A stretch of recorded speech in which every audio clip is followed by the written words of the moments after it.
Hi all. അപ്പോൾ ഇന്ന് നമ്മൾ പഠിക്കാൻ പോകുന്ന LSGSൻ്റെ കണ്ടൻറ്റാണ് അർബനൈസേഷൻ അല്ലെങ്കിൽ അർബൻ ഗവേണൻസിനെ പറ്റിയാണ് ഇന്ന് പഠിക്കുന്നത്.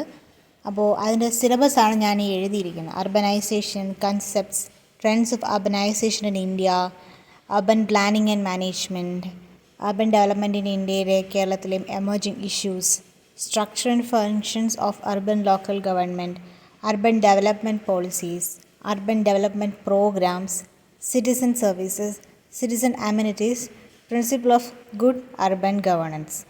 ഇതിൽ സിറ്റിസൺ സർവീസസ്, സിറ്റിസൺ അമ്യൂണിറ്റീസ്, അതുപോലെ principle of good urban governance, ഇത് ഇത്രയും അടുത്ത ക്ലാസ്സിലായിരിക്കും. ബാക്കിയുള്ള എല്ലാ പോർഷൻസും പിന്നെ അർബൻ ഡെവലപ്മെൻറ്റ് പ്രോഗ്രാംസും അർബൻ ഡെവലപ്മെൻറ്റ് പോളിസീസും ഇത്രയും കാര്യങ്ങൾ അടുത്ത ക്ലാസ്സിലായിരിക്കും എടുക്കുന്നത്. അതിന് മെയിനായിട്ട് നിങ്ങൾ നോക്കേണ്ടത് സ്കീംസ് നോക്കണം. അതായത് കേരള അർബൻ റിലേറ്റഡ് ആയിട്ടുള്ള ഒരുപാട് സ്കീംസ് ഉണ്ട്. സ്റ്റേറ്റിൻ്റെയും അതുപോലെ തന്നെ നാഷണൽ ലെവലായിട്ടുള്ള രണ്ട് ഭാഗത്തിൻ്റെയും സ്കീംസുകൾ കൃത്യമായിട്ട് പഠിച്ചു വെച്ചിരിക്കുക. കാരണം അതായിരിക്കും കൂടുതലും ചോദിക്കുക. ഇന്ന് നമ്മൾ പഠിക്കാൻ പോകുന്നത് ഇതിൻ്റെ ബേസിക് ആയിട്ടുള്ള കൺസെപ്റ്റാണ്. അർബൻ ഗവേണൻസ് എന്താണ്, എന്തിനു വേണ്ടിയാണ്, അതൊക്കെയാണ് നമ്മളിന്ന് ബേസിക്കായിട്ട് പഠിക്കാൻ പോകുന്നത്. അപ്പോൾ അതിൻ്റെ കൺസെപ്റ്റ്സ് ഇൻ അർബൻ എന്ന് പറയുകയാണെങ്കിൽ അർബൻ ഏരിയസിനെ വെച്ച് റിലേറ്റ് ചെയ്യുകയാണെന്നുണ്ടെങ്കിൽ, അർബൻ ഏരിയയുടെ ഗവേണൻസിനെ റിലേറ്റ് ചെയ്ത് വരുന്ന കാര്യങ്ങളാണെന്നുണ്ടെങ്കിൽ അത് ശരിക്കും പറഞ്ഞാൽ ആൾക്കാർക്ക് സർവീസ് നൽകുക, പബ്ലിക് സർവീസ് ഡെലിവറി. അപ്പോൾ പബ്ലിക് സർവീസ് ഡെലിവറിക്ക് വേണ്ടിയിട്ട് സിറ്റിസൻസിന് വേണ്ടി അവരെ വെൽഫെയർ ഓഫ് സിറ്റിസൺ ഇൻക്രീസ് ചെയ്യാൻ വേണ്ടിയിട്ട് ഉണ്ടാക്കിയിരിക്കുന്ന ഒരു കൺസെപ്റ്റാണ് അർബൻ ഗവേണൻസ്.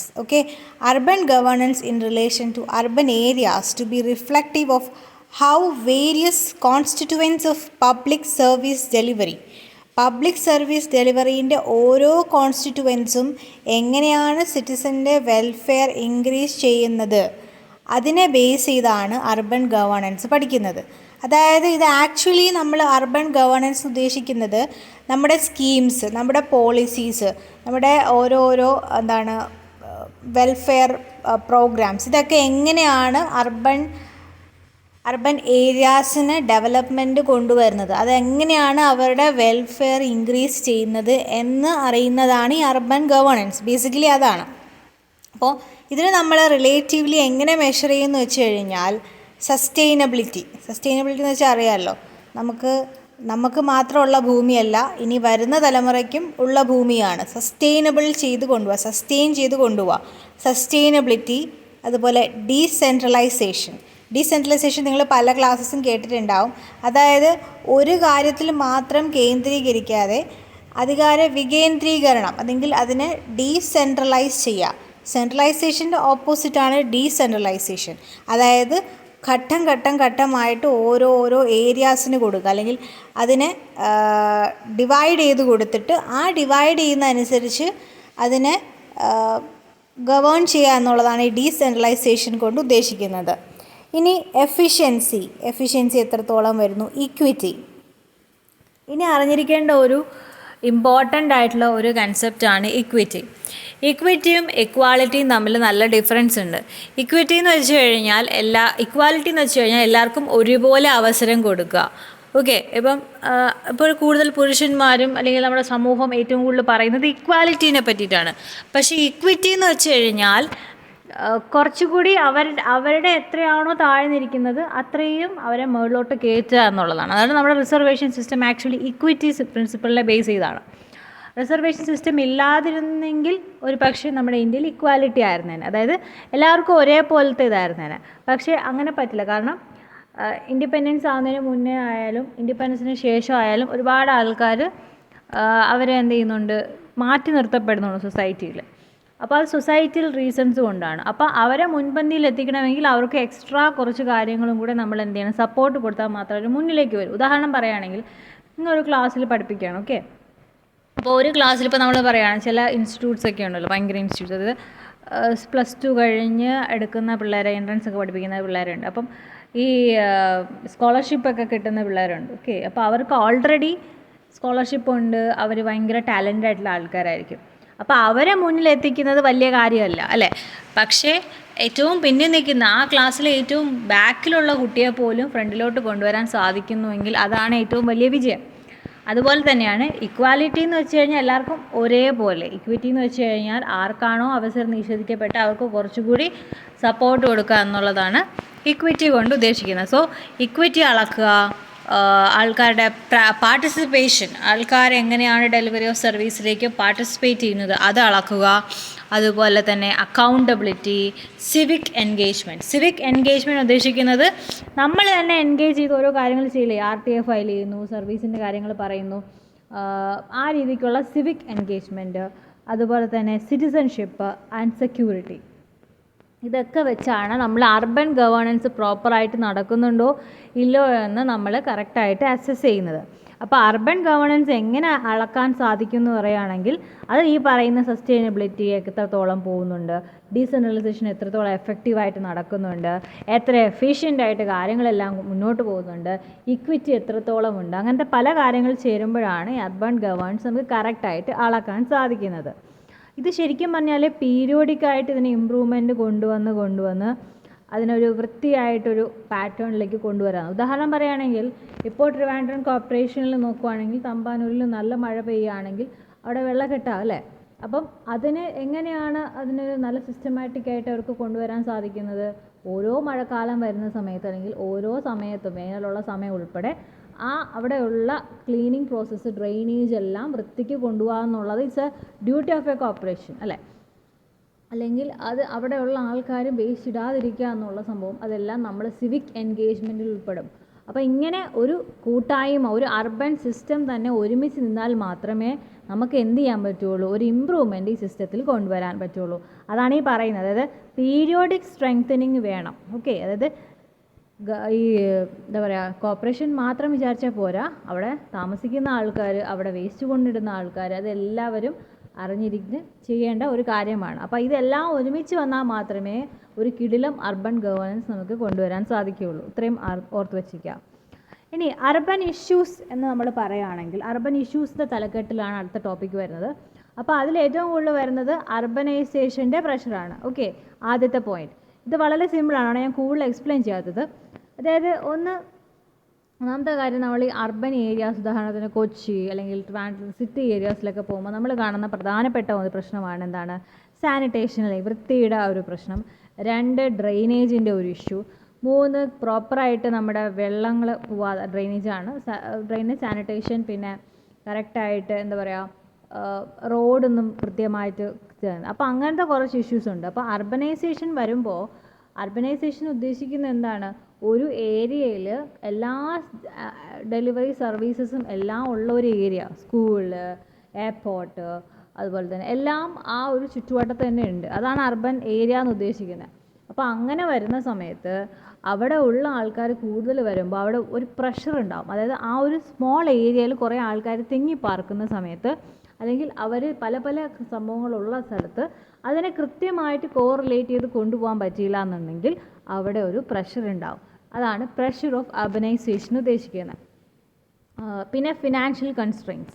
അതായത് ഇപ്പോൾ അർബൻ ഏരിയ ആയതുകൊണ്ട് തന്നെ നമുക്ക് വലിയ രീതിക്ക് എന്ത് ചെയ്യാം, വലിയ രീതിക്ക് സ്കീംസ് കൊണ്ടുവരാം. പക്ഷെ അങ്ങനെ ഇരുന്നാൽ പോലും അത് അത്രയും പണം നമ്മുടെ ആൾക്കാർക്ക് ഇറക്കാനുണ്ടാവില്ല, അതായത് നമ്മുടെ ഗവൺമെൻറ്റിൻ്റെ കയ്യിൽ ഉണ്ടാവില്ല. സോ ഫിനാൻഷ്യൽ കൺസ്ട്രെയിൻസ് ഒരുപാടുണ്ട്. പിന്നെ വരുന്നത് ഫ്രാഗ്മെൻറ്റഡ് റെസ്പോൺസിബിലിറ്റീസ് ആണ്. ഫ്രാഗ്മെൻറ്റഡ് റെസ്പോൺസിബിലിറ്റി എന്ന് വെച്ച് കഴിഞ്ഞാൽ ഇപ്പോൾ നമ്മളൊരു കാര്യം ചെന്ന് ചോദിക്കുമ്പോൾ പറയും അത് ഞങ്ങളല്ല നോക്കുന്നത്, PWDക്കാരാണ് നോക്കുന്നത്. നമ്മളിപ്പം വേറെ എന്തെങ്കിലും കാര്യം KCBക്കാരാണ്, അത് നമ്മളല്ല നോക്കുന്നത്, വാട്ടർ അതോറിറ്റിക്കാരാണ് നോക്കുന്നത്. കുഴി വെട്ടി പൊളിച്ചിട്ടിട്ടുണ്ടാവും, നമ്മൾ PWD എന്ന് പറയും നമ്മളല്ല, അത് ഗ്യാസിൻ്റെ പുതിയ പൈപ്പ് ലൈൻ കണക്ഷനാണെന്ന് പറയും. അപ്പോൾ ഇങ്ങനെ ഫ്രാഗ്മെൻറ്റഡ് ആയിട്ട് റെസ്പോൺസിബിലിറ്റീസ് പോകുന്നത് ഒരു ഇഷ്യൂ തന്നെയാണ്. ഓക്കെ, അപ്പം ഈ 3 കാര്യങ്ങൾ ഓർത്ത് വെച്ചേക്കുക: pressure of urbanisation, financial constraints, fragmented responsibilities. ഇത്രയും അർബൻ ഇഷ്യൂസിൽ വരുന്നതാണ്. ഇനി നമ്മൾ നോക്കുകയാണ് ഡെവലപ്പിംഗ് കൺട്രീസിൻ്റെ ഒരു ഗവേണൻസ് എന്ന് പറയുമ്പോൾ ഗുഡ് ഗവേണൻസിൽ കൊണ്ടുവരാം. പക്ഷേ എന്നാൽ പോലും ഒരുപാട് പ്രശ്നങ്ങൾ അതിലുണ്ട്. ഒന്നെന്ന് പറയുന്നത് പുവർ ഇൻ്റർ കണക്ഷനാണ്. ഞാൻ നേരത്തെ പറഞ്ഞ പോലെ PWDക്കാരും വാട്ടർ അതോറിറ്റിക്കാരും റോഡ് വർക്ക്സും അതുപോലെ ഗ്യാസ് കണക്ഷനുള്ള ആൾക്കാരും KCBക്കാരും ഒക്കെ ഒരുമിച്ച് നിന്ന് ഒരേ രീതിയിൽ കൊണ്ടുപോവുകയാണെങ്കിൽ നമ്മുടെ റോഡുകളിൽ കുഴികൾ വളരെ കുറവായിരിക്കും. അത് ഓർത്ത് വെച്ചിരിക്കുക. അപ്പോൾ അങ്ങനെ വരുന്നതാണ് ഇത് പറഞ്ഞിരിക്കുന്നത്. അത് multiple government agency with poor ഇൻ്റർ കണക്ഷനാണ് വൺ ഓഫ് ദി ഇഷ്യൂസ്. അടുത്തത് ഗവൺമെൻറ് തന്നെയാണ് എല്ലാ സർവീസസും പ്രൊവൈഡ് ചെയ്യുന്നത്. അപ്പോൾ അതൊരു വിഷയം വരും, മനസ്സിലായില്ലേ? അപ്പോൾ അങ്ങനെ വരുമ്പോൾ കൂടുതൽ പ്രൈവറ്റ് ഏജൻസീസ് കോൺട്രാക്ട് ബേസിസിൽ ചെയ്ത് കുറേ കൂടി എഫക്റ്റീവായിട്ട് ഡെലിവറി ഓഫ് സർവീസസ് നടത്താൻ സാധിക്കണം. പിന്നെ വലിയ രീതിയിലുള്ള റെഗുലേഷനാണ്. പക്ഷേ എന്തല്ല, ഭയങ്കരമായ റെഗുലേഷൻ. നമ്മൾ നോക്കുമ്പോൾ ഒരുപാട് സ്കീംസ് ഉണ്ട്, ഒരുപാട് കാര്യങ്ങൾ ചെയ്യുന്നൊക്കെ ഉണ്ട്. പക്ഷേ ഇതൊന്നും കറക്റ്റായിട്ട് റെഗുലേറ്റ് ചെയ്യപ്പെടുന്നില്ല. ഇതിന് നമുക്ക് റെസ്പോൺസിബിലിറ്റി ചോദിക്കുമ്പോൾ പറയും ഞങ്ങളത് പറഞ്ഞിട്ട് കാര്യമില്ല, വേറെ ആൾക്കെങ്കിലും പറയും. അപ്പോൾ അങ്ങനെ ഒരു അൺഈവൺ ആയിട്ടുള്ള റെഗുലേഷൻ വരുന്നുണ്ട്. പിന്നെ ഇപ്പോൾ KSEB എന്ന് പറയുന്നത് ഇറ്റ്സ് ലൈക്ക് എന്താണ് നമ്മുടെ ഗവൺമെൻറ്, അതുപോലെ തന്നെ KSFE. അപ്പം ഫണ്ട് ചിലപ്പോൾ KSFEയിലുള്ള ഒരു സംഭവത്തിൽ നിന്നായിരിക്കും ചിലപ്പോൾ KSEB പോകുന്നത്. അപ്പോൾ ഇവർ തമ്മിലൊരു പ്രശ്നം ഉണ്ടാവും, മനസ്സിലായല്ലേ? അപ്പം കോൺഫ്ലിക്റ്റിംഗ് ഏജൻസി അജണ്ടാസ് ഉണ്ടാവും. ഏജൻസി അജണ്ടാസ് തമ്മിലൊരു കോൺഫ്ലിക്റ്റിംഗ് പ്രശ്നങ്ങളുണ്ടാവും. അതുകൊണ്ട് തന്നെ അത് റെഗുലേറ്ററി സ്റ്റേൽമേറ്റ് ഉണ്ടാവും. അതായത് സ്റ്റേൽമേറ്റ് എന്ന് വെച്ച് കഴിഞ്ഞാൽ ഇംഗ്ലീഷ് വേർഡാണ്, അത് ഓർത്ത് വെച്ചേക്കുക. സ്റ്റേൽമേറ്റ് മീൻസ് സ്റ്റോപ്പേജ്, അല്ലെങ്കിൽ എന്താ പറയുക, സ്റ്റോപ്പ് എന്ന് പറയും. നമ്മളൊരു സംഭവം ചെയ്തുകൊണ്ടിരിക്കുകയാണ്, ഓക്കെ, അപ്പോൾ അതെല്ലാം വെറുതെ ആവും. ഓക്കെ, അതാണ് സ്റ്റേൽ മേറ്റ്. നമ്മൾ ബ്രെഡ് ഇതാകുമ്പോൾ സ്റ്റേൽ എന്നല്ല പറയുന്നത്. സ്റ്റേൽ മേറ്റ് ഉദ്ദേശിക്കുന്നത് ഈ ചെയ്യുന്ന ഒന്നും ഒരു ഉപയോഗം ഇല്ലാണ്ടാവും, മനസ്സിലായില്ലേ? ഇപ്പോൾ ഇവർ വാട്ടർ ആദ്യം PW മറ്റേ നമ്മുടെ റോഡിൻ്റെ ടാറിങ് എല്ലാം ചെയ്ത് കഴിഞ്ഞപ്പോഴാണ് വാട്ടർ അതോറിറ്റിക്കാർക്ക് ഓർമ്മ വന്നത് അതിൻ്റെ പൈപ്പ് ആ വഴി കൂടെ പോകുന്നുണ്ട്, അപ്പോൾ അവിടെ ചെയ്യണം. ഓക്കെ, അത് കുഴിച്ചു കഴിഞ്ഞ സമയത്ത് കുഴിച്ചുകൊണ്ടിരിക്കുകയാണ്. കുഴിച്ചു കഴിഞ്ഞ് വീണ്ടും ഒന്നുകൂടെ ടാർ ചെയ്തു. കുറച്ച് കഴിഞ്ഞപ്പോഴത്തേക്കും മനസ്സിലായി ആ വഴി കൂടെ ഗ്യാസ് ലൈൻ വിടണം എന്നൊക്കെ. അപ്പം ഇങ്ങനെ ഉള്ള പ്രശ്നങ്ങൾ വരുന്നുണ്ട്. അതുകൊണ്ട് തന്നെ ഈ ചെയ്യുന്ന കാര്യങ്ങളൊന്നും തന്നെ വൃത്തിക്ക് ഇവർക്ക് ചെയ്യാൻ സാധിക്കുകയില്ല. അതാണ് ഈ പറയുന്ന അടുത്ത പ്രോബ്ലം. ഇനി ഡെവലപ്മെൻറ്റ് ഓപ്പർച്യൂണിറ്റീസ് ഉണ്ടെങ്കിൽ പോലും അതെല്ലാം ഇങ്ങനെ ശൂന്യതയായി ഇരിക്കുന്നു. നിങ്ങളിപ്പോൾ ട്രിവാൻഡ്രം ഏരിയാസിലുള്ളവരാണെങ്കിൽ നമ്മൾ ഈ പെരുകുള ടു നെടുമങ്ങാട് ഒരു വലിയ ഹൈവേ വരുന്നോ അങ്ങനെ പറഞ്ഞിട്ട് എത്രയോ വർഷങ്ങളായെന്നറിയാം. ഞാനൊക്കെ 12th പഠിക്കുന്ന സമയത്തോ 10th പഠിക്കുന്ന സമയത്തൊക്കെ ഇങ്ങനെ ഫ്ലൈ വരും, ഫ്ലൈ ഓവർ വരും എന്നൊക്കെ പറഞ്ഞിരുന്നു. പക്ഷെ ഒന്നും വന്നില്ല. അപ്പോൾ ഇങ്ങനെ പ്രശ്നങ്ങൾ ഇങ്ങനെ വന്നുകൊണ്ടിരിക്കുന്നല്ലാതെ അവിടെ ഒരു സംഭവം നടക്കില്ല. അതുപോലെ തന്നെ റെഗുലേഷൻ എന്ന് പറയുന്ന സാധനം വളരെ കുറവായിരിക്കും. ഡെവലപ്പിംഗ് കൺട്രീസിൻ്റെ പ്രശ്നം ഇതാണ്. കാരണം ഇവർ ഈ സിസ്റ്റംസൊക്കെ പഠിച്ച് വരുന്നതേ ഉള്ളൂ, ഇവർ ഒന്ന് ചെയ്ത് നോക്കുന്നേ ഉള്ളൂ. അപ്പം അതിൻ്റേതായ പല ഇഷ്യൂസും ഉണ്ടാവും. ഇനി ഒരുപാട് കറപ്ഷൻ ഉണ്ടാവും, അല്ലേ? നിങ്ങൾക്കറിയാം, അത് പ്രത്യേകിച്ച് പറയണ്ട. അപ്പോൾ ഈ ഗുഡ് അർബൻ ഗവേണൻസിൻ്റെ ഇഷ്യൂസാണ് നമ്മൾ ഈ പഠിച്ചുകൊണ്ടിരിക്കുന്നത്. ഓക്കെ, അടുത്തത് ഇനി നമ്മൾ പഠിക്കുന്നത് trends of urbanisation in India. Okay, ഈ അർബൻ ഞാൻ ഒരു കാര്യം പറയാം. നിങ്ങൾ ഈ LSGSനെ നോക്കുമ്പോൾ സമയത്ത് ഗവേണൻസ് പാർട്ട് കുറച്ച് ഫോക്കസ് ചെയ്ത് പഠിക്കണമെന്ന് ഞാൻ പറയില്ല. കാരണം ഓൾറെഡി നിങ്ങൾക്ക് അറിയാവുന്ന കാര്യങ്ങൾ തന്നെയായിരിക്കും അവർ എഴുതിയിരിക്കുന്നത്. അപ്പം നിങ്ങൾ ജസ്റ്റ് ചെയ്യേണ്ട കാര്യം മലയാളം ക്വസ്റ്റ്യൻസും കൂടെ നമുക്കുണ്ടല്ലോ, മലയാളത്തിലും കൂടെ പരിവർത്തനം വരുന്നതുകൊണ്ട് മലയാളത്തിലെ പരിവർത്തനം വായിച്ചാലും നിങ്ങൾക്ക് ഈ സാധനങ്ങളൊക്കെ കിട്ടും, മനസ്സിലായില്ലേ? അപ്പം ഇത് ഭയങ്കര രീതിയിൽ നിങ്ങൾ പഠിക്കാൻ പറ്റില്ലെങ്കിലും ബാക്കി കോൺസെൻട്രേറ്റ് ചെയ്ത് പഠിക്കുക. ഇതിപ്പോൾ നിങ്ങൾക്ക് നോട്ട്സ് കിട്ടുന്നില്ല, നല്ല കോച്ചിങ് എടുക്കാൻ പറ്റുന്നില്ല എന്നൊക്കെ ഉണ്ടെങ്കിൽ പോലും ബാക്കിയുള്ള വിഷയങ്ങൾ നിങ്ങൾ കുറേ ഫോക്കസ് ചെയ്ത് പഠിച്ചു കഴിഞ്ഞാൽ അതുകൊണ്ട് ഇത് കവറപ്പ് ചെയ്തോളും. ഓക്കെ, പിന്നെ മാത്രമല്ല ഇതെല്ലാം ജനറൽ ക്വസ്റ്റ്യൻസ് ആണ്, നിങ്ങൾക്ക് ഈസി ആയിട്ട് ടാക്കിൾ ചെയ്യാൻ പറ്റുന്ന ക്വസ്റ്റ്യൻസ് ആണ്. കാരണം ഞാൻ ഈ പറഞ്ഞ പല കാര്യങ്ങളും നിങ്ങൾക്ക് അറിയാം. ഉദാഹരണത്തിന് ഈ extensive but uneven regulation, wide spread evasion of regulation, considerable scope of corruption, ഇങ്ങനെയൊക്കെ ഓപ്ഷന് വന്നാൽ നിങ്ങൾക്ക് എഴുതാൻ പറ്റും. കാരണം ഇപ്പോൾ പഠിപ്പിച്ചതുകൊണ്ടാണ്. അല്ലാണ്ട് തന്നെ നിങ്ങളിങ്ങനെ ആലോചിച്ച് നോക്കുവാണെങ്കിൽ അതൊക്കെ കറക്റ്റ് ആണല്ലോ എന്ന് നിങ്ങൾക്ക് തോന്നും. So you can write it. Okay, ഞാനിത് എന്തെന്നല്ല പറയണേ, കറക്റ്റ് കുത്തല്ല പറയുന്നത്, ജസ്റ്റ് വായിച്ചിട്ട് നിങ്ങൾക്ക് സെൻസ് തോന്നുന്നുണ്ടെങ്കിൽ ഉറപ്പായിട്ട് നിങ്ങളത് എഴുതുക. ഓക്കെ, അടുത്ത ടോപ്പിക് എന്ന് പറയുന്നത് trends of urbanisation in India. നമ്മുടെ ഇന്ത്യ എടുക്കുകയാണെങ്കിൽ നമ്മൾ പറയുമല്ലേ, കാസർഗോഡ് മുതൽ കന്യാകുമാരി, കന്യാകുമാരി മുതൽ നമ്മുടെ ലഡാക്ക് വരെ എന്നൊക്കെ പറയും. അപ്പം ഒരുപാട് ടൈപ്പ് ഓഫ് അർബനൈസേഷൻ നമ്മുടെ ഇന്ത്യക്കകത്ത് തന്നെയുണ്ട്. ഓക്കെ, അപ്പം അർബനൈസേഷൻ്റെ ലെവൽ എന്ന് പറയുന്നത് അർബൻ ഏരിയയിൽ താമസിക്കുന്ന പീപ്പിളിൻ്റെ പെർസെൻറ്റേജ് അനുസരിച്ചാണ് നമ്മൾ അർബനൈസേഷൻ്റെ ലെവൽ കാൽക്കുലേറ്റ് ചെയ്യുന്നത്. അതായത് എത്ര ആൾക്കാരാണ് അർബൻ ഏരിയാസിൽ ലീവ് ചെയ്യുന്നത്.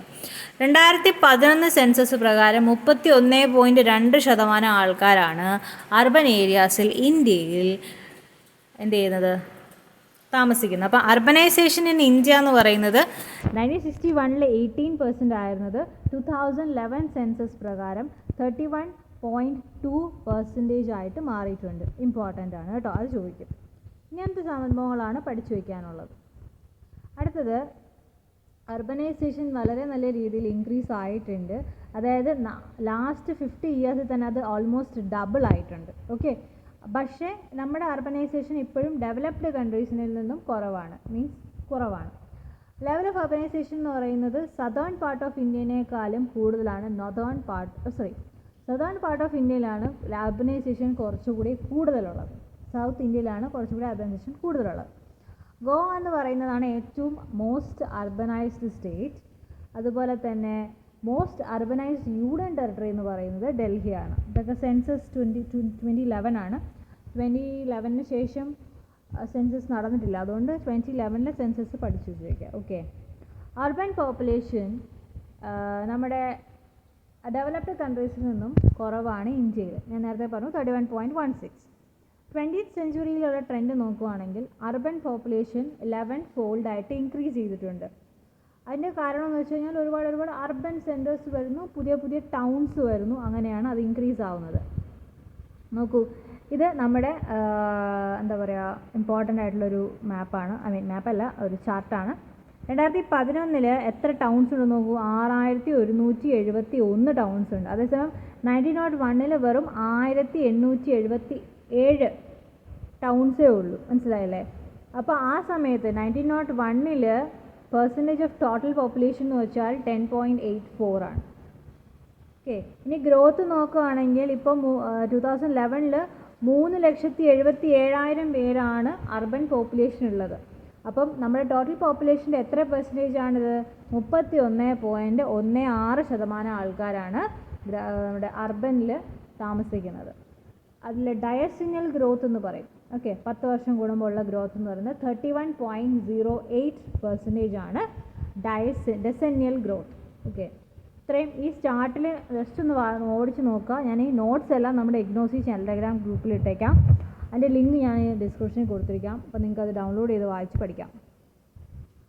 ഞാൻ ഈ നേരത്തെ പറഞ്ഞ സംഭവം തന്നെയാണ്. 1991 സെൻസസിൻ്റെതാണ് ഈ പറഞ്ഞിരിക്കുന്നത്. 25.72% ആണ് ഉണ്ടായിരുന്നത്. 2011 അത് 31.16% ആയിട്ട് മാറിയിട്ടുണ്ട്. ഇനി അർബൻ പോപ്പുലേഷൻ ഇന്ത്യയിൽ കൂടാനുള്ള കാരണം ഒന്നെന്ന് പറഞ്ഞത് നോർമലി ഇൻക്രീസ് ഉണ്ടാവും, ആ നാച്ചുറൽ ഇൻക്രീസ് ഉണ്ട്. പിന്നെ നമ്മളിപ്പോൾ പറയുകയാണ്, ഇപ്പോൾ കൊച്ചി എടുക്കുകയാണെങ്കിൽ കളമശ്ശേരി എന്ന് പറയുന്നത് വേറൊരു ടൗൺ പോലെ വളർന്നുകൊണ്ടിരിക്കുകയാണ്. അങ്ങനെയുള്ള growth of new towns outside അഗ്ലോമറേഷന് ഔട്ട്സൈഡായിട്ട് കുറച്ച് ന്യൂ ടൗൺസ് വന്നിട്ടുണ്ട്. അതുപോലെ തന്നെ ചില ടൗൺസിനെ 2-3 ടൗൺസിനെ ഒരുമിച്ചാക്കി. പിന്നെ അഗ്ലോമറേഷൻ്റെ ജൂറിസ്ഡിക്ഷണൽ ചേഞ്ചസ്, അതായത് അഗ്ലോമറേഷൻസ് എന്ന് പറഞ്ഞതിൻ്റെ ജൂറിസ്ഡിക്ഷൻ മാറ്റി കൊടുത്തു. ഓക്കെ, പിന്നെ റൂറലിൽ നിന്നും അർബനിലേക്കുള്ള മൈഗ്രേഷനാണ്. പക്ഷേ ഇനി ഒരു 10 വർഷം കൂടെ കഴിഞ്ഞ് നോക്കുമ്പോൾ തിരിച്ചു വരും. അതായത് അർബനിൽ നിന്നും റൂറലിലേക്കുള്ള മൈഗ്രേഷനിലേക്ക് മാറും. കാരണം ആൾക്കാർക്ക് കുറച്ചുകൂടി പീസ്ഫുൾ ആയിട്ടുള്ള ലൈഫ്. മനസ്സിലായില്ലേ? ഓക്കെ, അപ്പോൾ ഈ 4 കാര്യങ്ങളും ആലോചിക്കുക. Natural increase, growth of new towns outside agglomerations, merging of towns and jurisdictional changes in agglomeration and rural urban migration. ഇനി നമുക്ക് ഇവിടെ ക്ലാസ് 6 ടൗൺസ് ഉണ്ട്. ക്ലാസ് 1 ടൗൺ എന്ന് വെച്ചാൽ 1 lakh or more. Class 2 town എന്ന് വെച്ചാൽ 50,000 to 99,999. പിന്നെ 3 ടൗൺസ് എന്ന് വെച്ച് കഴിഞ്ഞാൽ 20,000 to 49,999. ക്ലാസ് 4 ടൗൺസ് എന്ന് പറഞ്ഞാൽ 10,000 to 19,999. പിന്നെ വരുന്ന 5,000 to 9,999. ക്ലാസ് 4 എന്ന് പറയുന്നത് 5,000 താഴെ. ജസ്റ്റ് ഇത് പഠിച്ചു വെച്ചിരിക്കുക, ചോദിക്കുകയാണെങ്കിൽ എഴുതണം, അത്രയേ ഉള്ളൂ. ഇനി നമ്മൾ നോക്കുന്നത് സിറ്റീസ് ബിഫോർ ഇൻഡിപെൻഡൻസിൽ നിന്നും ഭയങ്കര, അതായത് പണ്ടൊക്കെ ഇൻഡിപെൻഡൻസിന് മുന്നേ ആണെങ്കിൽ ഭയങ്കര സ്ലോ ആയിരുന്നു അർബൻ ആയിട്ടുള്ളൊരു. പക്ഷേ ആഫ്റ്റർ ഇൻഡിപെൻഡൻസ് അതൊരു ഭയങ്കര ഫാസ്റ്റർ റേറ്റിൽ അത് കൂടി. അർബനൈസേഷൻ കൂടി.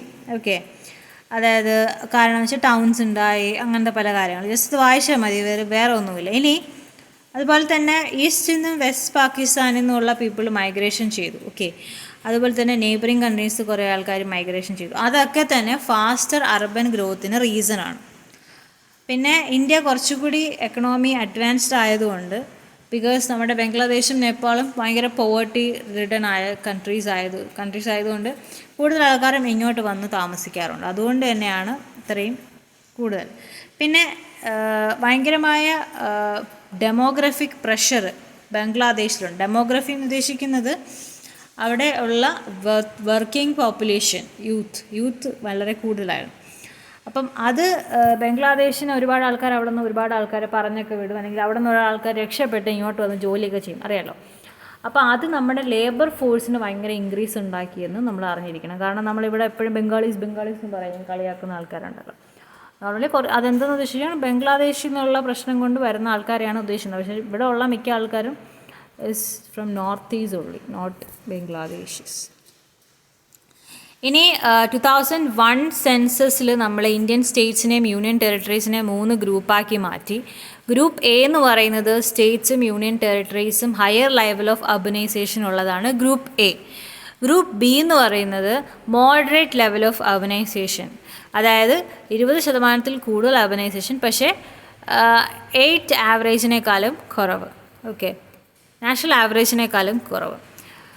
പിന്നെ ഉള്ളത് ഗ്രൂപ്പ് സി, അത് കുറച്ചുകൂടി ലോ ലെവൽ അർബനൈസേഷനാണ്. പക്ഷെ നമ്മുടെ കേരള എന്ന് പറയുന്നത് ഇസ് അണ്ടർ ഗ്രൂപ്പ് ബി. 25.97% ആണ് നമ്മുടെ ഇവിടുത്തെ അർബനൈസേഷൻ. ഇമ്പോർട്ടൻ്റ് ആണ്, അതും ചോദിക്കാൻ ചാൻസ് ഉണ്ട് 2001 കാര്യം. ഇനി വെസ്റ്റ് ബംഗാൾ മോഡൽ എന്ന സംഭവമുണ്ട്, നിങ്ങൾ കണ്ടുകൊണ്ട് ഞാൻ ആഡ് ചെയ്തു, ചിലപ്പോൾ ചോദിച്ചാലോ ഒരു ഇതിന് വേണ്ടി. ഇന്ത്യ എന്ന് പറയുന്നത് നമ്മുടെ വാസ്റ്റ് കൺട്രിയാണ്. അവിടെ എക്കണോമിക് സോഷ്യൽ ഡെവലപ്മെൻറ്റും ഭയങ്കര ഹ്യൂജ് റീജിയണൽ ഡിസ്പാരിറ്റീസും ഉണ്ട്.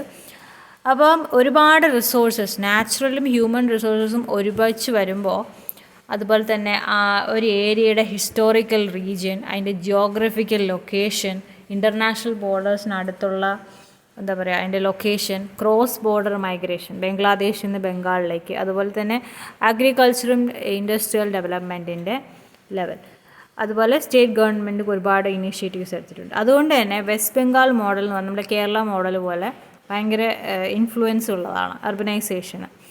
അപ്പം നമ്മൾ വെസ്റ്റ് ബംഗാളും അതുപോലെ കേരളയും ഏകദേശം ഒരുപോലെയാണ് കാണുന്നത്. കാരണം വെസ്റ്റ് ബംഗാളിലും കേരളയിലും ഉണ്ടായിരുന്ന development programs, actually speaking Kerala എന്നൊക്കെ പറയുന്നത് നമുക്ക് can be compared to European countries. When we look at the other states in India, Kerala എന്ന് പറയുന്നത് നമുക്ക് യൂറോപ്യൻ കൺട്രീസിനെ യൂറോപ്യൻ കൺട്രീസിൻ്റെ പോലത്തെ കൾച്ചറുള്ള ഒരു കൺട്രിയാണ്, സ്റ്റേറ്റാണ് കേരള. അപ്പം കേരളയും വെസ്റ്റ് ബംഗാളും നേരത്തെ തന്നെ ഇവർ ലേബർ ഫോഴ്സിനും ഭയങ്കരമായ വെൽഫെയർ കാര്യങ്ങൾ കൂടുതൽ ചെയ്തതുകൊണ്ടാണ് കേരള മോഡലും വെസ്റ്റ് ബംഗാൾ മോഡലും ഭയങ്കര ഇതായിട്ട് കാണുന്നത്. ഇനി അർബൻ പ്ലാനിങ്ങിൻ്റെയും മാനേജ്മെൻറ്റിൻ്റെയും പ്രിൻസിപ്പിൾസ് പ്രധാനമായിട്ട് 4 കാര്യങ്ങളാണ് ഉള്ളത്. നമ്മൾ സാധാരണ ഒരു പരീക്ഷയ്ക്ക് പ്ലാൻ ചെയ്യുന്ന പോലെ വിചാരിക്കും. ഓക്കെ, അതായത് അർബൻ പ്ലാനിങ്ങിൻ്റെ ആദ്യത്തെ കാര്യം, നിങ്ങളൊരു പരീക്ഷയ്ക്ക് പഠിക്കുന്ന പോലെ നിങ്ങൾ ആദ്യം എന്താണ്, നിങ്ങൾക്കൊരു പെർസെപ്ഷൻ ഉണ്ട്, അതായത് നിങ്ങൾ ഗോളുണ്ട് അല്ലേ, നിങ്ങൾക്കൊരു സ്പെസിഫിക്കലി ഒരു ഗോൾ നിങ്ങൾ എഴുതി വെക്കും, റാങ്ക് 1, റാങ്ക് 2 അല്ലെങ്കിൽ എന്തെങ്കിലും ഒരു സാധനം നിങ്ങൾ എഴുതി വെക്കും. അപ്പോൾ ആ സാധനമാണ് ഇവിടെയും ആദ്യത്തെ കാര്യം, പെർസെപ്ഷൻ ഉദ്ദേശിക്കുന്നത് ഗോൾസ് എഴുതി വെക്കുക. രണ്ടാമത്തത് റെവല്യൂഷൻ എന്ന് വെച്ച് കഴിഞ്ഞാൽ നമ്മളിങ്ങനെ പ്ലാൻ ചെയ്യും. ഓക്കെ, അതായത് ഓപ്പർച്യൂണിറ്റീസ് കിട്ടുന്നു, ആ ഓപ്പർച്യൂണിറ്റീസ് നമ്മൾ എങ്ങനെ ഉപയോഗിക്കാം, അതായത് ഈ മാസം LDC ഉണ്ട്, അടുത്ത മാസം ഇതുണ്ട്, അപ്പോൾ അതിനിടയ്ക്ക് ഇത്ര പോർഷൻ പഠിക്കണം, ഇത്ര പോർഷൻ ഞാൻ ഫോക്കസ് ചെയ്ത് പഠിക്കണം, ഇത്ര പോർഷൻ ഡെയിലി പഠിക്കണം, അതാണ് റെവല്യൂഷൻ എന്നുള്ള പ്ലാനിങ്ങിനെയാണ് റെവല്യൂഷൻ എന്ന് പറയുന്നത്. ഓപ്പർച്യൂണിറ്റീസ് കിട്ടുന്നു, ആ ഓപ്പർച്യൂണിറ്റീസിനെ എക്സസീവ് പ്ലാനിങ് ടാസ്ക് വഴി ഇമ്പ്രൂവ് ചെയ്യുന്നു. പ്രിപ്പറേഷൻ, നമ്മൾ PSC പ്രിപ്പയർ ചെയ്യുന്നു. പിന്നെ executing the plan, the same thing. അപ്പോൾ ഇവിടെ പെർസെപ്ഷൻ ഉദ്ദേശിക്കുന്നത്, ഇപ്പോൾ നിങ്ങൾ ഒരു ടൗൺ ഉണ്ടെന്ന് വിചാരിക്കും. ഓക്കെ, ഇപ്പോൾ നിങ്ങൾ വലിയ LSGS ഒക്കെ ആയി, ഓക്കെ, ഓഫീസറായി, അപ്പോൾ നിങ്ങൾ വിചാരിക്കുകയാണ് ഒരു ടൗൺ നല്ല രീതിക്ക് ഡെവലപ്പ് ചെയ്യണം. അപ്പോൾ നിങ്ങളുടെ ഗോൾ എന്ന് വെച്ച് കഴിഞ്ഞാൽ ആ ടൗണിൻ്റെ ഫെസിലിറ്റീസൊക്കെ അൾട്രാ മോഡേൺ ആയിരിക്കണം. അതുപോലെ തന്നെ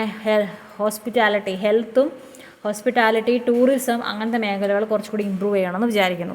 അതാണ് നിങ്ങളുടെ ഗോൾസ്. പിന്നെ നിങ്ങൾ എന്ത് ചെയ്യുന്നു, പ്ലാൻ ചെയ്യുന്നു, എങ്ങനെ അതിലേക്ക് എത്തിപ്പെടാം, ഇങ്ങനത്തെ സാധനങ്ങൾ ചെയ്ത് കഴിഞ്ഞാൽ അത് കൊണ്ടുവരാം. അവിടുത്തെ ലോക്കൽ പീപ്പിളിനെ കുറച്ചുകൂടി ഇമ്പ്രൂവ് ചെയ്യുകയാണെങ്കിൽ അവരുടെ ഇൻകം ഇൻക്രീസ് ചെയ്യും. അവരെ കുറച്ച് ട്രെയിനിങ് കൊടുക്കുകയാണെങ്കിൽ അവർക്ക് കുറച്ചുകൂടി ഹോസ്പിറ്റാലിറ്റി ഇവിടുത്തെ വരുന്ന ആൾക്കാർക്ക് കൊടുക്കാൻ പറ്റും. പിന്നെ എഡ്യൂക്കേഷൻ പരമായിട്ട് കുറച്ച് കാര്യങ്ങൾ ചെയ്യാം. അപ്പോൾ അങ്ങനെയുള്ള സാധനമാണ് റെവല്യൂഷൻ. പ്രിപ്പറേഷൻ എന്ന് വെച്ച് കഴിഞ്ഞാൽ നിങ്ങളത് ചെയ്യുന്നു, പ്രിപ്പയർ ചെയ്യുന്നു, അതായത് ആൾക്കാർക്ക് ട്രെയിനിങ് കൊടുക്കുന്നു, ഇന്നിങ്ങനെ ചെയ്യുന്നു. പിന്നെ എക്സിക്യൂട്ട് ചെയ്യുന്നു, ആൾക്കാരെ കൊണ്ട് അവിടെ സംഭവങ്ങൾ ചെയ്യിപ്പിക്കുന്നു. അപ്പോൾ ഇത്രയും കാര്യങ്ങൾ ഓർക്കുക: പെർസെപ്ഷൻ, റെവല്യൂഷൻ, പ്രിപ്പറേഷൻ, എക്സിക്യൂഷൻ.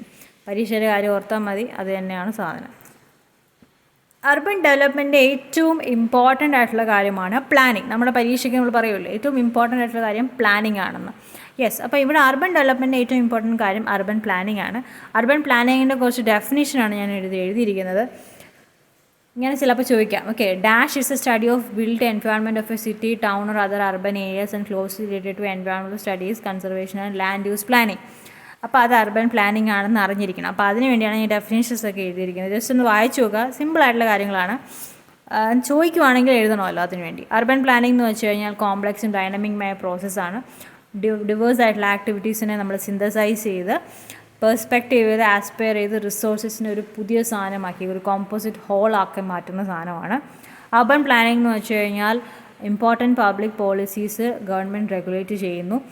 അതിനെ സ്പെഷ്യൽ റിസോഴ്സസും അവിടുത്തെ സിറ്റി ഡെവലപ്മെൻറ്റിന് കൺട്രി സൈഡിനൊക്കെ വേണ്ടി ഉപയോഗിക്കുന്നു. ഓക്കെ, അത് സോഷ്യൽ ജസ്റ്റിസിനും പബ്ലിക് സെക്യൂരിറ്റിക്കും പബ്ലിക് ബെനിഫിറ്റിനും വേണ്ടിയിട്ടാണ് അർബൻ പ്ലാനിങ് എന്നുള്ള സാധനം. ഇനിയുള്ളത് അർബൻ ഡെവലപ്മെൻറ്റ്. അർബൻ ഡെവലപ്മെൻറ്റ് പ്ലാനിങ്ങിൽ കുറച്ച് കാര്യങ്ങളുണ്ട്. 7 കാര്യങ്ങളാണ്. 1 perspective plan, 2 development plan, 3 annual plan, 4 plan of projects or schemes, 5 structure plan, 6 regional plan, 7 local plan. സിമ്പിളാണ്. പെർസ്പെക്റ്റീവ് പ്ലാൻ എന്ന് വെച്ച് കഴിഞ്ഞാൽ ഒരു റിട്ടേൺ ഡോക്യുമെൻ്റ് ആണ്. അതിൽ ഇല്ലസ്ട്രേഷനും മാപ്പും ഒക്കെ ഉണ്ടാവും. അതുപോലെ തന്നെ സ്പേഷ്യോ എക്കണോമിക് ഡെവലപ്മെൻറ്റൽ പോളിസീസ്, അതായത് അഗ്രികൾച്ചർ റിലേറ്റഡ് ആയിട്ട് വരുന്ന ഒരു ഏരിയ എന്ന് വിചാരിക്കുക. അഗ്രികൾച്ചറും അർബനും കൂടെ മിക്സ് ചെയ്ത് വരുന്ന ഏരിയ ആണെങ്കിൽ അവിടെ നിന്ന് കറക്റ്റായിട്ട് എക്സ്പോർട്ട് ചെയ്ത് സാധനം അവിടെ എത്തിക്കാം. ഓക്കെ, അല്ലെങ്കിൽ ഇപ്പോൾ ഒരു മൗണ്ടൈനിയസ് ഏരിയ ആണെങ്കിൽ അവിടെ ടൂറിസം എങ്ങനെ ഡെവലപ്പ് ചെയ്യാം. അപ്പോൾ ഈ സ്പേഷ്യോ എക്കണോമിക് ഡെവലപ്മെൻറ്റ് പോളിസി ഉദ്ദേശിക്കുന്നത് അതാണ്. അതായത് അവിടുത്തെ ആ ഏരിയയാണ് സ്പേസ്. ആ ഒരു ഏരിയ എങ്ങനെ എക്കണോമിക്കലി ഡെവലപ്പ് ചെയ്യാം. സ്ട്രാറ്റജീസ്, ജനറൽ പ്രോഗ്രാംസ് ഒക്കെ എഴുതിയിരിക്കുന്ന ഒരു പെർസ്പെക്റ്റീവ് പ്ലാൻ എന്ന് പറയുന്നത് അതാണ്. റിട്ടേൺ ഡോക്യുമെൻ്റ് ആണ്. അതിൽ ഇല്ലസ്ട്രേഷൻ ഉണ്ടാവും, മാപ്പ് ഉണ്ടാവും, പല കാര്യങ്ങളുണ്ടാവും. ഇത് സ്റ്റേറ്റ് ഗവൺമെൻറ്റിനും അതുപോലെ പീപ്പിളിനും വേണ്ടി പ്രസൻറ്റ് ചെയ്യും. അവർ അടുത്ത 20-25 വർഷത്തേക്ക് എന്ത് ചെയ്യും. അത് സോഷ്യൽ എക്കണോമിക് സ്പേഷ്യൽ ഡെവലപ്മെൻറ്റ് കൊണ്ടുവരും. അങ്ങനത്തെ പല കാര്യങ്ങളും വരും. അപ്പോൾ ഇതിനെ ആക്ച്വലി എൻവയോൺമെൻറ്റ് പ്രൊട്ടക്ഷനും അർബൻ ഡെവലപ്മെൻറ്റും ഒരേ ബാലൻസിൽ കൊണ്ടുപോകാനായിട്ട് മാക്സിമം ഇത് ശ്രമിക്കും. അത് എങ്ങനെ ഫെർദർ ഡീറ്റെയിലിങ്ങിന് വേണ്ടിയുള്ള പോളിസി ഫ്രെയിം വർക്കാണ്.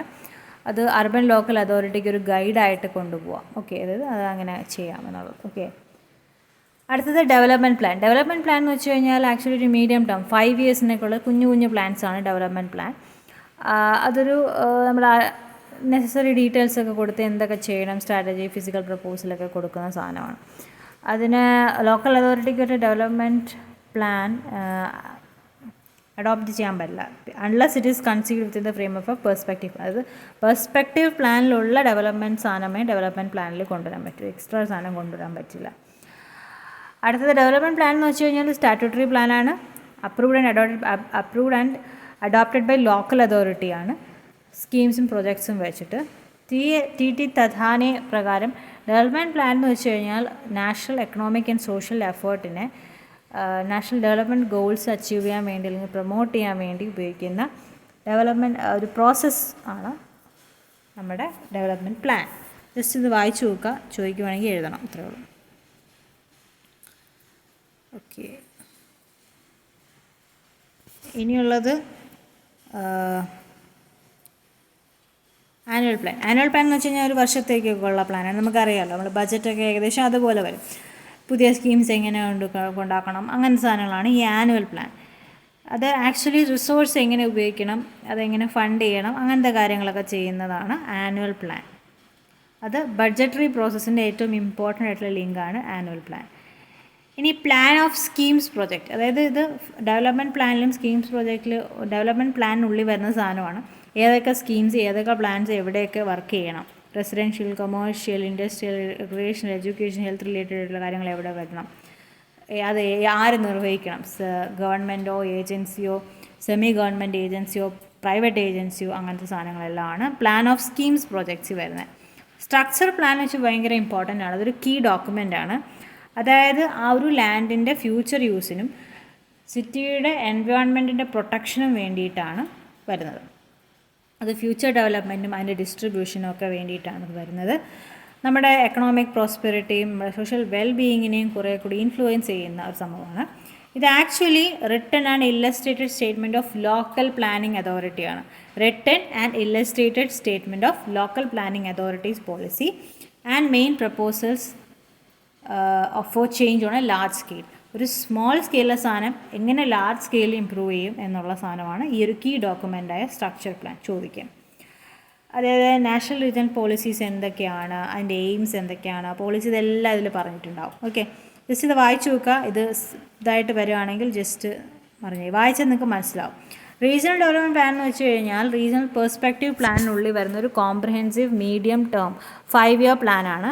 അത് ആക്ച്വലി നമ്മുടെ എല്ലാ അർബനും റൂറൽ ലോക്കൽ ബോഡീസിൻ്റെയും പ്ലാനിംഗ് പ്രപ്പോസൽസ് കൺസോളിഡേറ്റ് ചെയ്തിട്ട് ഗോൾസും ഒബ്ജക്റ്റീവ്സും പ്രയോറിറ്റീസും അതുപോലെ സെക്ഷണൽ ഓറൽ പ്രോഗ്രാംസും അതുപോലെ സ്പേഷ്യൽ ആൻഡ് എൻവയോൺമെൻറ്റൽ ഇംപ്ലിക്കേഷൻസ് ഒക്കെ വരും. അപ്പോൾ അതിൻ്റെ റിപ്പോർട്ട് വരുന്നത് 1:50,000 അല്ലെങ്കിൽ 1:1 lakh സ്കെയിൽ ആ രീതിക്കായിരിക്കും. മാപ്പെല്ലാം ഡ്രോ ചെയ്ത് വരുന്ന ഒരു സാധനമാണ് റീജിയണൽ പ്ലാൻ. റീജിയണൽ പ്ലാനിൽ മാപ്പും കൂടെ വരും. ഓക്കെ, അതിൻ്റെ സ്കെയിലുള്ള ഒരു മാപ്പായിരിക്കും.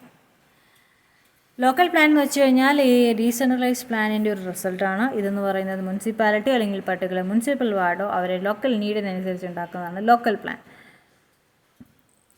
ഇപ്പോൾ ഇന്ത്യയിലെല്ലാം മിക്കയിടത്തും ലോക്കൽ പ്ലാൻ അപ്രോച്ചാണ് കാണുന്നത്. ലണ്ടനിൽ ഇതിനെ നെയ്ബർഹുഡ് പ്ലാനിംഗ് എന്ന് പറയും. Neighbourhood planning represents government desire to decentralise power from Whitehall and give more responsibilities councils and particularly communities over decision directly ആകും.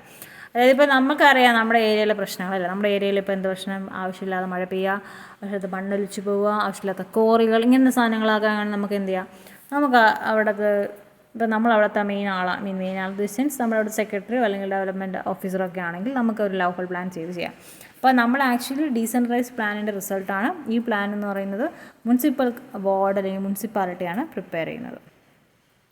ഇനി നമുക്കറിയാം ഇന്ത്യയിലും കേരളത്തിലെയും emerging development issues, urban development issues. ഒന്നെന്ന് വെച്ചാൽ എന്താണ്, പോപ്പുലേഷൻ്റെ ഒരു ഇൻക്രീസ്, ഡെൻസിറ്റി ഓഫ് പോപ്പുലേഷൻ കൂടുന്നതനുസരിച്ച് ആൾക്കാർക്ക് നമുക്ക് കൃത്യമായിട്ട് എന്ത് കൊണ്ടുവരാൻ പറ്റില്ല, സ്കീംസ് കറക്റ്റായിട്ട് കൊണ്ടുവരാൻ പറ്റുന്നില്ല, അത് കറക്റ്റായിട്ട് റെഗുലേറ്റ് ചെയ്യാൻ പറ്റുന്നില്ല. പിന്നെ എന്താണ്, കേരളയിലാണെങ്കിൽ കുറച്ചുകൂടി പറയാൻ പറ്റുന്നത് നമ്മുടെ ഇവിടുത്തെ വയൽ വരമ്പുകൾ പോകുന്നതനുസരിച്ചിട്ട് നമ്മുടെ ഇവിടെ വെള്ളം താഴാനായിട്ടുള്ള പദ്ധതികൾ വളരെ കുറവാണ്. അപ്പോൾ വെള്ളം താഴാതിരിക്കുമ്പോൾ അത് വെള്ളം ഭൂമിക്ക് മുകളിലാവും. അപ്പോൾ അതിന് പ്രോപ്പറായിട്ട് ഡ്രെയിനേജ് ഇല്ലാത്തതുകൊണ്ട് ഫ്ലഡും അതുപോലെ തന്നെ എന്താ പറയുക, ഇങ്ങനത്തെ പല ഇഷ്യൂസും ഉണ്ടാവും. ഇത് ഞങ്ങൾക്ക് അറിയാവുന്ന കാര്യങ്ങൾ തന്നെയാണ്. ജസ്റ്റ് ലൈക്ക് നമ്മൾ മലയാളത്തിൽ പറയില്ലേ ഇന്ന കാര്യങ്ങളുകൊണ്ടാണ് ഈ പ്രശ്നം അർബനൈസേഷൻ കൊണ്ട് ഉണ്ടാവുന്ന ഇന്ത്യയിലെയും കേരളത്തിലെയും ഇഷ്യൂസാണ്. എല്ലാവർക്കും അറിയാവുന്ന കാര്യമാണ്. നമ്മൾ ഈ പൊല്യൂഷൻ എന്താണെന്ന് ചോദിക്കുന്ന പോലെയാണ്, വളരെ സിമ്പിളാണ്. ഇനി 2000 നമ്മുടെ കേരളത്തിലുള്ള അർബൻ പോപ്പുലേഷൻ്റെ ടൈം ലൈനാണ്, ഇമ്പോർട്ടൻ്റ് ആണ്. അതായത് അർബൻ പോപ്പുലേഷൻ 2011 2001 ഇതൊരു ചാർട്ടാണ്, ഇമ്പോർട്ടൻ്റ് ആണ്, അതുകൊണ്ടാണ് ഞാൻ എടുത്തത്. എറണാകുളമാണ് 2001 റാങ്ക് 2 ആയിരുന്നത്. 2011 ആയപ്പോൾ എറണാകുളം റാങ്ക് 1 ആയി. അപ്പോൾ 2011 സെൻസസാണ് ഇപ്പോൾ നിലവിൽ നമ്മൾ നോക്കുന്നത്. സോ 2011 അനുസരിച്ചും ഇപ്പോൾ നിലവിലെ സെൻസസ് അനുസരിച്ചും എറണാകുളമാണ് അർബനൈസേഷനിൽ 1ാമത്, 2ാമത് തൃശ്ശൂർ, 3ാമത് കോഴിക്കോട് 2011. ഓക്കെ, തൃശ്ശൂർ 2001 6ാമത്തെ റാങ്കായിരുന്നു, അത് ഇപ്പോൾ 2ാമത്തെ റാങ്കായി മാറി. കോഴിക്കോട് അന്നും ഇന്നും 3ാമത്തെ റാങ്ക് തന്നെയാണ്. ഓക്കെ, അപ്പോൾ എറണാകുളം, തൃശ്ശൂർ, കോഴിക്കോടാണ് 1, 2, 3 ഇൻ അർബനൈസേഷൻ. ഇത് ഈ ഒരു ചാർട്ട് എനിക്കൊരു പ്ലാനിങ് കമ്മിറ്റിയുടെ ഒരു സംഭവത്തിൽ നിന്ന് കിട്ടിയതാണ്. ജസ്റ്റ് ഒന്ന് വായിച്ചു നോക്കുക, വളരെ സിമ്പിളായിട്ട് എല്ലാം എഴുതിയിട്ടുണ്ട്. ട്രിവാൻഡ്രം എന്ന് പറയുന്നത് 4th വരുന്നത് കേട്ടോ. 2001 4 ആയിരുന്നു, 2011 6 ആയി. എറണാകുളം, തൃശ്ശൂർ, കോഴിക്കോട്, കണ്ണൂർ, ആലപ്പുഴ, തിരുവനന്തപുരം, കൊല്ലം, മലപ്പുറം, കാസർഗോഡ്, കോട്ടയം, പാലക്കാട്, പത്തനംതിട്ട, ഇടുക്കി, വയനാട്. ഇടുക്കിയാണോ വയനാടാണോ ആദ്യം എന്ന് വെച്ചാൽ ആദ്യം ഇടുക്കി. ഓക്കെ, ഇതിങ്ങനെ ചോദിക്കാം, ഏറ്റവും ലോവസ്റ്റ് പോപ്പുലേഷൻ ഏതാണെന്ന് ചോദിക്കാം, വയനാട്. ഏറ്റവും highest urban population Ernakulam. Second lowest Idukki, second highest Thrissur, third Kozhikode, പിന്നെ 4th കണ്ണൂർ. അങ്ങനെ പഠിച്ചു വയ്ക്കുക, ഇമ്പോർട്ടൻ്റ് ആണ്, ചോദിക്കാം കേട്ടോ. ഒരു ക്വസ്റ്റ്യൻ ചോദിക്കാതിരിക്കാനില്ല, കാരണം റാങ്ക് മേക്കിംഗ് ക്വസ്റ്റ്യൻസ് ആയിട്ട് വരാം. ഇനി കേരള എന്ന് പറയുന്നത് ഞാൻ നേരത്തെ പറഞ്ഞ സംഭവമാണ്. നിങ്ങൾ പറയുമ്പോൾ ഞാൻ തള്ളി പറയുന്നതെന്ന് തോന്നും, പക്ഷേ കേരളത്തിനേക്കാളും വളരെ ബാഡായിട്ടുള്ള കണ്ടീഷൻസാണ് ബാക്കിയുള്ള സ്റ്റേറ്റ്സും. നമ്മൾ നോക്കുവാണെങ്കിൽ ഹെൽത്ത് കെയർ സിസ്റ്റം തന്നെ നോക്കിയാൽ മതി. കേരളത്തിലെ ഹെൽത്ത് കെയർ സിസ്റ്റമാണ് വളരെ ബെസ്റ്റ് എന്ന് വേണമെങ്കിൽ നമുക്ക് പറയാം. കാരണം നമുക്ക് വേറെ ഏത് രാജ്യത്ത് പോയാൽ പോലും ഇത്രയും ചീപ്പായിട്ട് നമുക്ക് ഒരു രോഗി ഒരു തോപ്പി എടുത്ത് കാണിക്കാൻ സാധിക്കില്ല. ഓക്കെ, എനിവേ നമ്മുടെ കേരളം എന്ന് പറയുന്നത് one of the best modelling democratic ഡീസെൻട്രലൈസേഷനാണ്. കാരണം എന്ന് വെച്ച് കഴിഞ്ഞാൽ ഇവിടെ പീപ്പിൾ പ്ലാനിങ്സ് ക്യാമ്പയിനുള്ള 1996 മുതൽ 1997 വരെയുള്ള പീപ്പിൾ പ്ലാനിങ് ക്യാമ്പയിൻ പ്രകാരമാണ് ഇങ്ങനെ വന്നത്. ഇതിനെ ക്രീപ്പിംഗ് സെൻട്രലൈസേഷൻ എന്നും പറയാം. ഓക്കെ, ഇതുകൊണ്ട് ഈ റിഫോംസൊക്കെ ഭയങ്കര ഇൻസ്റ്റിറ്റ്യൂഷണലൈസേഷൻ ആയതുകൊണ്ട് ഒരു ക്രീപ്പിംഗ് സെൻട്രലൈസേഷൻ സംഭവിച്ചു. അത് ഭയങ്കരമായിട്ട് ലോക്കൽ ഗവൺമെൻറ്റ്സിന് കൺട്രോൾ കൊടുത്തു. കാരണം പണ്ടത്തെക്കാളും കൂടുതൽ കൺട്രോൾ ഇപ്പോൾ ലോക്കൽ ഗവൺമെൻറ്റ്സിനാണ്. പക്ഷേ കിട്ടുന്ന ഫണ്ടൊന്നും കൃത്യമായിട്ട് ലോക്കൽ ഗവൺമെൻറ്റ്സ് യൂസ് ചെയ്യുന്നില്ല. അങ്ങനത്തെ കുറേ ഇഷ്യൂസ് ഉണ്ട്. അതാണ് കേരള ഗവർണൻസിൻ്റെ ഒരു സംഭവം. അർബനൈസേഷൻ എന്ന് വെച്ച് കഴിഞ്ഞാൽ ഒരു സ്പേസ് അല്ലെങ്കിൽ ഒരു ഏരിയയുടെ ഇമ്പ്രൂവ്മെൻറ്റ് മാത്രമല്ല, അത് ഒരു മനുഷ്യൻ്റെ തന്നെ സോഷ്യലും അയാളുടെ എക്കണോമിക് ആയിട്ടുള്ള കാര്യങ്ങൾ, അയാൾക്ക് സൊസൈറ്റിയുമായിട്ടും അയാളുടെ ഫിനാൻഷ്യലി ഉള്ള സംഭവം കൂടെ ചേർന്നതാണ് ഗവർണൻസ്. അല്ലാതെ ഒരു ഏരിയയുടെ മാത്രം ഡെവലപ്മെൻറ്റ് നമ്മൾ സ്പെഷ്യൽ പ്രോസസ്സ് അല്ലെങ്കിൽ അതിന് അർബനൈസേഷൻ എന്ന് പറയില്ല. ഏരിയ അയാളുടെ സോഷ്യൽ ആൻഡ് എക്കണോമിക് വെൽഫെയർ ആണ് ഇമ്പോർട്ടൻറ്റ്. അതുകൊണ്ടാണ് കേരളം വളരെ ഇതായിട്ട് പറയുന്നത്. കാരണം കേരളത്തിലെ ആൾക്കാർ കുറച്ചുകൂടി പ്രോഗ്രസീവാണ്. പ്രോഗ്രസീവ് ഇൻ ദ സെൻസ് ആൾക്കാർ മറ്റുള്ളവരെ ഹെൽപ്പ് ചെയ്യാനും അതുപോലെ തന്നെ അവർ ഭയങ്കര സിവിക് സെൻസുള്ള ആൾക്കാരാണ്. അതായത് ഇവിടെ മാറ്റം വരുത്തണം എന്ന ചിന്താഗതിയുള്ള ലിറ്ററേറ്റ് ആയിട്ടുള്ള സ്റ്റേറ്റാണ് കേരളം. അതുകൊണ്ടാണ് കുറച്ചുകൂടി ഡെവലപ്മെൻറ്റ്സ് നമ്മളിവിടെ കാണാൻ പറ്റുന്നത്. എന്നും വെച്ച് നമ്മൾ ഡൽഹി പോലെ അത്ര ഇമ്പ്രൂവ്മെൻ്റ് അല്ലല്ലോ എന്ന് ചോദിച്ചു കഴിഞ്ഞാൽ it's not like that. Delhi എന്ന് പറയുന്നത് അവിടെ കുറേ ഇഷ്യൂസ് ഉണ്ട്. ഓക്കെ, ഡൽഹി ഇറ്റ്സ് ലൈക്ക് എന്താ പറയുക, ഔട്ട്കം ഓഫ് അർബൻ സ്പ്രോൾ എന്ന് പറയും. ഓക്കെ, അപ്പം അവിടെ നമ്മളിപ്പോൾ അറിഞ്ഞല്ലോ, ഒരു സിവിൽ സർവീസിന് പഠിച്ച നമ്മുടെ മലയാളിയായിട്ട് ഒരാൾ തന്നെ മരിച്ചു. അപ്പം ഡൽഹി പോലെ നമുക്ക് ഒരിക്കലും കേരളത്തിനെ കാണാൻ പറ്റില്ല. കാരണം Keralam is having a different kind of development. പക്ഷെ അത് കുറച്ച് ഇപ്പോൾ ഒരു സ്റ്റാഗ്നൻ്റ് ആണെങ്കിലും I think it will increase in future. Okay, because നമ്മളിവിടെയുള്ള പീപ്പിൾ ആർ വെരി സിവിക് സെൻസുള്ള ആൾക്കാരാണ്. കൂടുതലും സിവിക് സെൻസ്, ഇവിടെ മാറ്റം വരണം, നല്ലത് പ്രവർത്തിക്കണം, തെറ്റ് ചെയ്യുന്നത് കണ്ടാൽ പറയും. Means like we are Malayalis are like that, right? Okay, അപ്പോൾ അതുകൊണ്ടാണ് കേരളത്തിൽ കുറേ കൂടി ഇമ്പ്രൂവ്മെൻറ്റ്സ് നമ്മൾ കാണുന്നത്. ഓക്കെ, പിന്നെ നമ്മൾ ചില സമയത്ത് ആലോചിക്കും, ഇത് അർബൻ സംഭവമാണോ, ഇതൊരു അർബൻ ഏരിയ ആണോ എന്ന് വിചാരിച്ച് പോകും. ചില സ്ഥലത്ത് നോക്കുമ്പോൾ വി ആർ ലൈക്ക് ഭയങ്കര റൂറലായിട്ട് തോന്നും. കേരളത്തിൽ അങ്ങനെ കുറേ ഏരിയാസ് ഉണ്ട്. ഓക്കെ, കേരളത്തിലെ അർബനൈസേഷൻ എന്ന് വെച്ച് കഴിഞ്ഞാൽ റൂറൽ പീപ്പിളിൽ നിന്ന് അർബൻ ഏരിയയിലേക്ക് പോകേണ്ട ആവശ്യമില്ല. മനസ്സിലായില്ലേ? അത് അവർ is like people are very progressive, very urban ആയതുകൊണ്ട് തന്നെ നമുക്ക് അങ്ങനെ ഭയങ്കര വലിയ ബിൽഡിങ്സിൻ്റെ ആവശ്യമോ ഭയങ്കര ഇതാവശ്യം. നമ്മൾ ഭയങ്കര ബാർഗൈനിങ് സെൻസുള്ള ആൾക്കാരാണ്. ഓക്കെ, ഒരു ടൗൺഷിപ്പ് നമുക്ക് എവിടെ വേണമെങ്കിലും ആക്ച്വലി ക്രിയേറ്റ് ചെയ്യാൻ സാധിക്കും. അതാണ് കേരളയുടെ ഒരു പ്രത്യേകത. അതിവിടുത്തെ ആൾക്കാരുടെ, മനുഷ്യരുടെ ഒരു പ്രത്യേകതയാണ്.